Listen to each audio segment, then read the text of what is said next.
When you mention the Boneskinner, most Guild Wars 2 players will think of the Strike mission from Icebrood Saga. And while the Boneskinner Strike is exciting, it's not what I'm focusing on in today's video. I'm here to talk about a Kodan named Brightshore. Brightshore is a wandering merchant from Biora Marches. When Drakkar, one of Jormag's oldest champions, rose from the ice, Brightshore was sent as an emissary from Stillwater Speaking to deliver word to Jorah's Keep and request aid. But he never made it. Instead, Brightshore can be found cold, hungry, and huddled in a small, ruined hut in the aberrant forest, and he's slowly going mad. He tells you he doesn't have the strength to leave, and it tells him to stay. He's starving, and he begs you to help him by bringing him food. He begins to open up, telling you that he was traveling with 2 companions, but something happened to them. One fell to hunters, and her spirit still roams the forest. The other, Brightshore tells us, heard the call and fled into the forest. We don't know what happened to him, but Brightshore tells us that his friend is different now. Brightshore begins asking for increasingly abhorrent food to eat. It starts with an orange and rabbit meat, then bear meat, but it's not enough. Eventually, he says he can't deny what he really needs, and he asks you to bring him a Boneskinner flank. The Boneskinner is largely based on the Wendigo. These are cryptids from Native American mythology, usually presented as either a malevolent spirit or an actual creature. They represent an insatiable greed or hunger, and are thought to drive their victims mad and, ultimately, to cannibalism. It's thought that as their victims become more and more desperate and ravenous, they themselves eventually become Wendigo, and the cycle continues.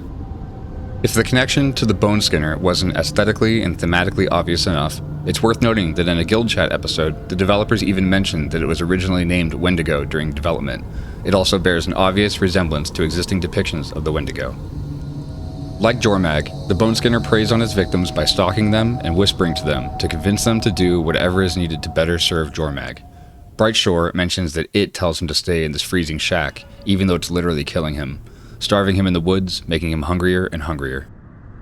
Elsewhere in the forest, there's a Norn vigil soldier, muttering to himself, surrounded by the bodies of other soldiers. It's clear that he's also hearing the whispers of the Boneskinner, slowly convincing him to give in and tempting him to devour his former companions. The Boneskinner that wanders aberrant forest is calling to Brightshore and the vigil soldier, but it doesn't want to consume them, it wants to convert them, just like it did to Brightshore's companion, who he said had already changed, is no longer himself, and is likely still wandering the woods. In desperation, Brightshore asks us to find him a Boneskinner flank to eat, so we set out to track and kill the Boneskinner stalking him. We first meet up with a small party of Vigil recruits and help them make their way to the aberrant forest. Along the way, we catch glimpses of the Boneskinner stalking us and speaking to the Vigil.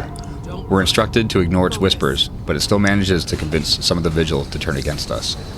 Once inside the forest, we're finally able to confront the monster as it suddenly drops from the canopy above, and the Boneskinner puts up a tough fight. To maintain strength, it occasionally leaps away and out of sight, only to begin stalking its next victim from afar. We're not able to stop it from reaching all of them, and they all meet the same terrible fate. Retreat! Run! With the help of others, we finally defeat the monster terrorizing Brightshore, though it's not without losses. Along with the Boneskinner flank, we also recover a letter, which we're unable to read at the moment. We reluctantly return to Brightshore with the Boneskinner flank he's craving. Thankfully, his hunger is satiated, at least for now. It's so sweet.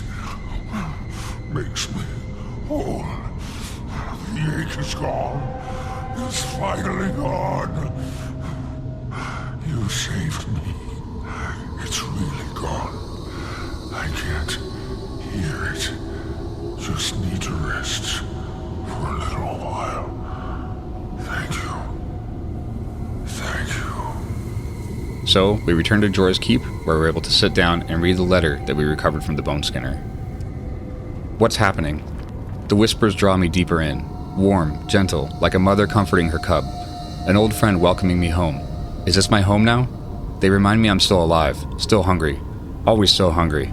I'm disgusting. I ended a life today, a vigil patrol, Norn. I don't know why I did it, but it felt wonderful. The whispering friend told me I was doing so well, and as the light drained from his eyes, my stomach growled. My body acted without thinking, and before I knew it, he was gone. I'm vile. What am I becoming? Is it a trick of the light on the snow, or do my claws grow longer? Why does the hunger gnaw away even now, after I did this horrible thing? What's wrong with me? Koda, help me. Thanks for watching. This was a little different from my usual content, but I love the lore surrounding Boneskinner and Bright Shore, and I hope you did too. Happy Halloween, everyone, and remember, don't give in to the whispers.